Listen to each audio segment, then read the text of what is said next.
The future of our state is heavily tied to our ability to learn and educate. The next award goes to an organization that has made this education process a part of its core mission. As a global life sciences company, Sigma-Aldrich needs Missouri to develop new sciences for the future, and they've helped in Missouri's needs. To ensure that it happens, the company has created a number of programs, the Sigma-Aldrich Science Partners, STEM Pact, and others, to get today's students engaged in both science and math.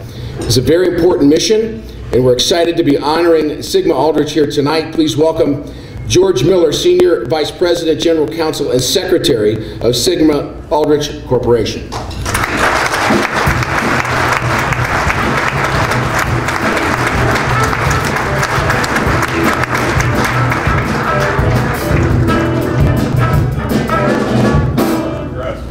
Thanks so much.